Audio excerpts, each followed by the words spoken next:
तो ये है केमिस्ट्री फर्स्ट का आपका दूसरा चैप्टर, जिसका कि नाम है विद्युत रसायन। और इस चैप्टर से आपके यूपी बोर्ड एग्ज़ाम में 7 नंबर से 10 नंबर तक के क्वेश्चन आते हैं। कहने का मतलब कि 7 नंबर का तो 100% आएगा और कभी कभी 10 नंबर का इस चैप्टर से क्वेश्चन आता है। छोटा चैप्टर है, आसान चैप्टर है, इसको आप ज़रूर तैयार कर लें, क्योंकि केमिस्ट्री में हर चैप्टर आसान नहीं होता है।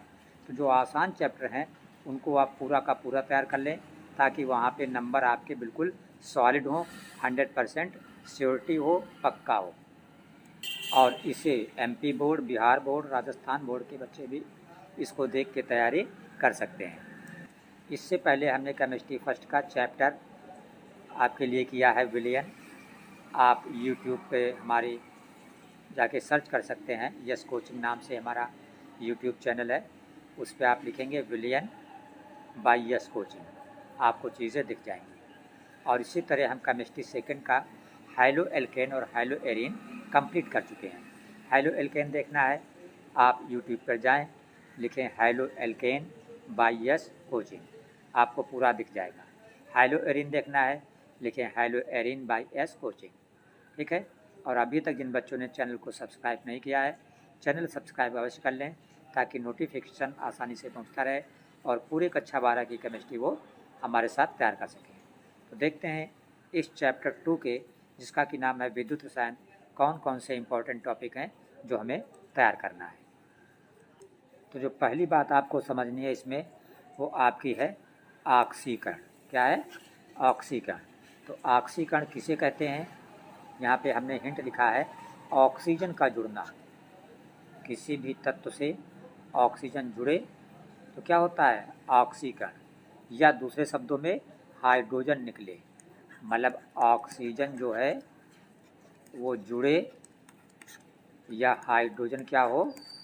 निकले, तो उसे कहा जाता है ऑक्सीकरण।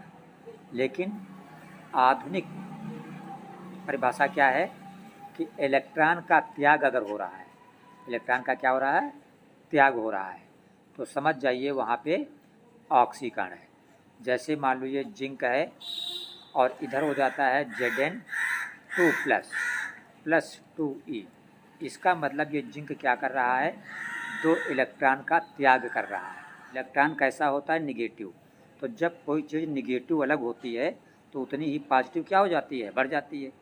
या आसान भाषा में समझो कि अगर आपकी निगेटिविटी कम हो रही है, नकारात्मक सोच कम हो रही है, तो आपकी पॉजिटिविटी क्या हो रही है? बढ़ रही है। तो जितने इलेक्ट्रॉन त्यागेगा उतना ही प्लस हो जाएगा।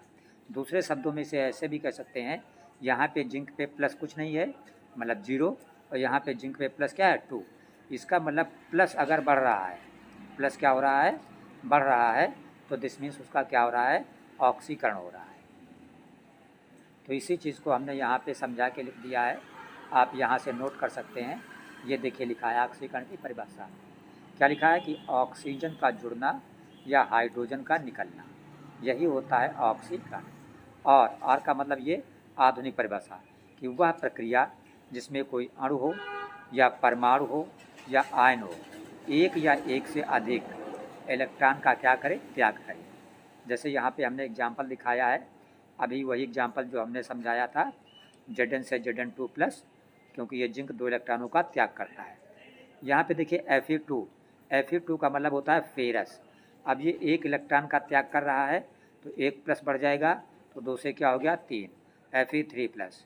तो फेरस का क्या हो रहा है? यहाँ पे ऑक्सीकरण हो रहा है। क्यों? क्योंकि फेरस 1 इलेक्ट्रॉन का त्याग कर रहा है। दूसरा आपका टॉपिक है इस चैप्टर का अपचयन। तो ऑक्सीकरण का उल्टा, उसमें ऑक्सीजन जुड़ता है, इसमें ऑक्सीजन निकलता है। ऑक्सीकरण में हाइड्रोजन निकलता है, इसमें हाइड्रोजन जुड़ता है। ऑक्सीकरण में इलेक्ट्रॉन का त्याग करता है परमाणु, अणु या आयन। अपचयन में इलेक्ट्रॉन क्या होता है? ग्रहण करता है। तो इलेक्ट्रॉन कैसा होता है? निगेटिव। तो जब कोई चीज़ इलेक्ट्रॉन ग्रहण करेगी, मीन्स निगेटिव ग्रहण करेगी, तो उसका प्लस जो है वो बढ़ेगा नहीं, क्या होगा? घट जाएगा। इसको हमने परिभाषा में यहाँ पे लिख दिया है, आप यहाँ से देख के इसको तैयार कर सकते हो। ये लिखा है अपचयन, हाइड्रोजन का जुड़ना या ऑक्सीजन का निकलना।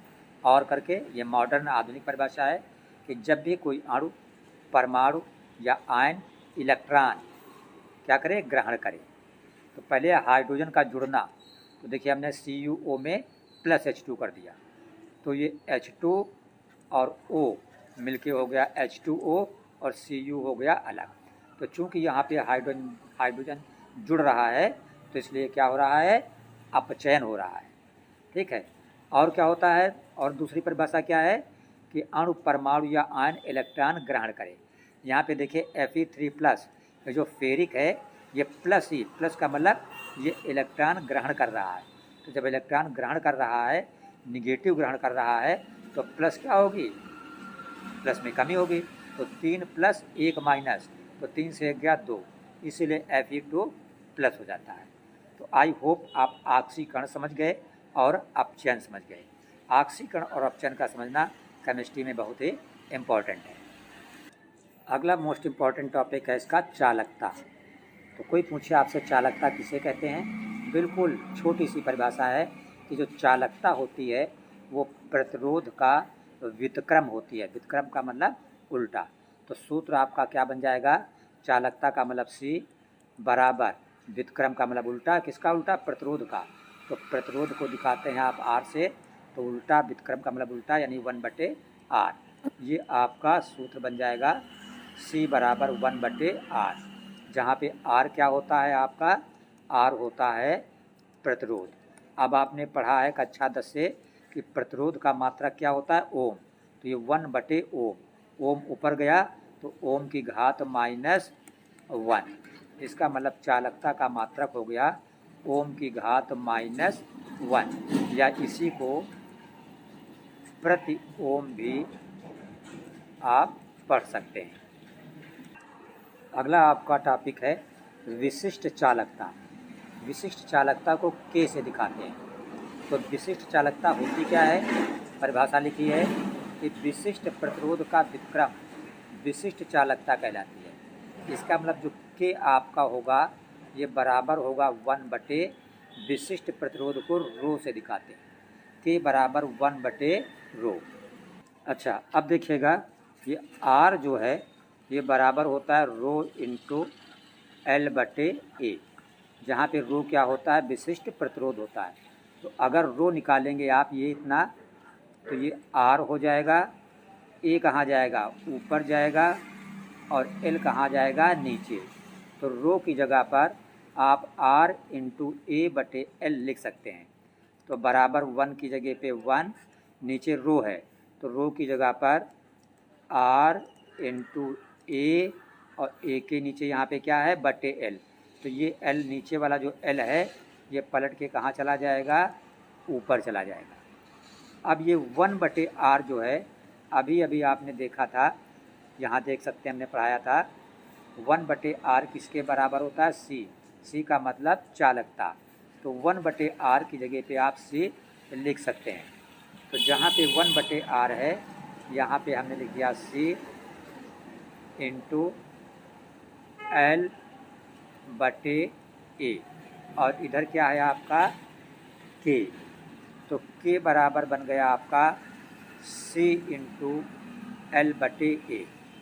अब अगर हम L बराबर लिख दें 1 सेंटीमीटर और A क्षेत्रफल लिख दें 1 सेंटीमीटर स्क्वायर, तो 1 और 1 कट जाएगा, सिर्फ इधर C बचेगा। इसका मतलब K बराबर क्या बचेगा, C बचेगा। और C क्या है आपकी चालकता, और K क्या है, विशिष्ट चालकता। इसका मतलब विशिष्ट चालकता किसके बराबर, चालकता के। कब, जब लंबाई हो 1 सेंटीमीटर और क्षेत्रफल हो 1 सेंटीमीटर स्क्वायर।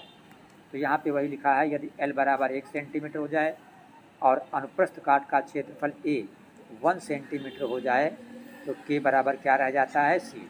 तो यहाँ से परिभाषा K की देते हैं कि अतः 1 सेंटीमीटर स्क्वायर लंबाई तथा 1 सेंटीमीटर स्क्वायर A का मतलब अनुप्रस्थ काट का क्षेत्रफल वाले विलयन की चालकता को, ये C का मतलब चालकता को क्या कहा जाता है, विशिष्ट चालकता।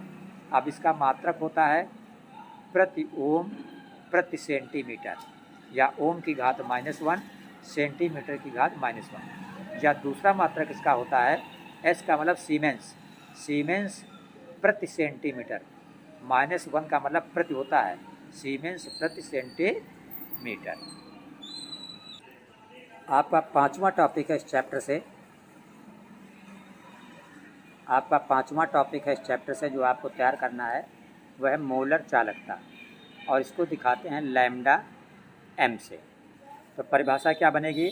किसी विद्युत अपघट्य का मतलब होता है ऐसा विलयन जिसमें विद्युत आसानी से पास हो।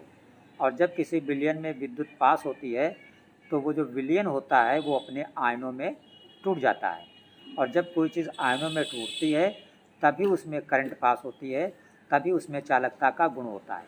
आयन जितने ज़्यादा होंगे चालकता का गुण उतना ही ज़्यादा होगा, आयन जितने कम होंगे चालकता का गुण उतना ही कम होगा।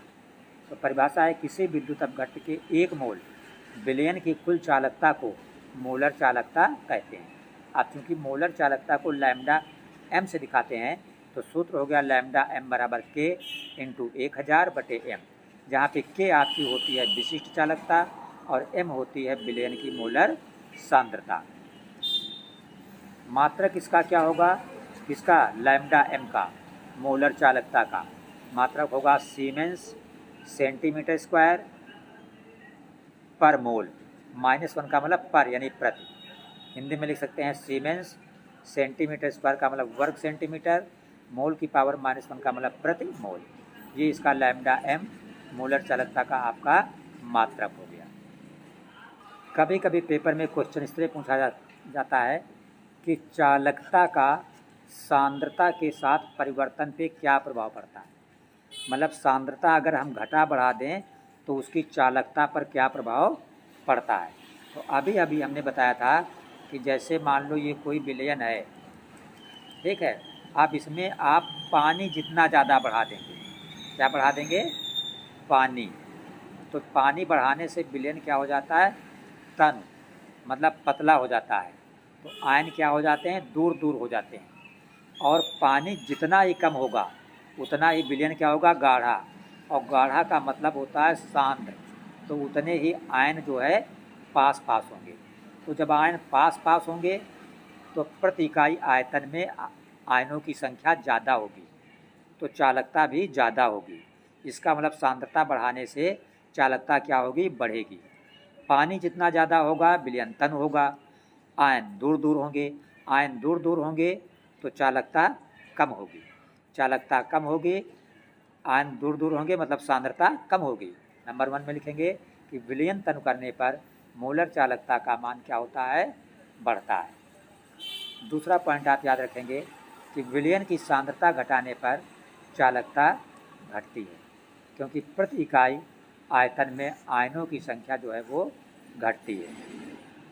यहाँ पे पहले पॉइंट को आप कायदे समझ लें, थोड़ा कन्फ्यूजन हुआ होगा आपको समझने में।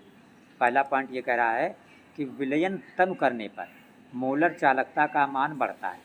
देखिए लैम्डा का सूत्र होता है, लैम्डा का मतलब मोलर चालकता, इसका सूत्र अभी हमने बताया था k इंटू 1000/m। ये m क्या है? मोलर सांद्रता आपकी है, ठीक है। तो इसमें सांद्रता कहाँ है? नीचे है। तो जब भी विलयन तनु करेंगे तो सांद्रता ये क्या होगी? घटेगी। तो नीचे की चीज़ जब घटेगी तो रिजल्ट क्या होगा? बढ़ेगा, यानी लैम्डा m बढ़ेगा, मोलर चालकता।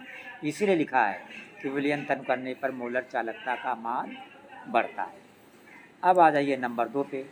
यहाँ पे मोलर चालकता नहीं है, यहाँ पे सिर्फ चालकता है, मतलब C।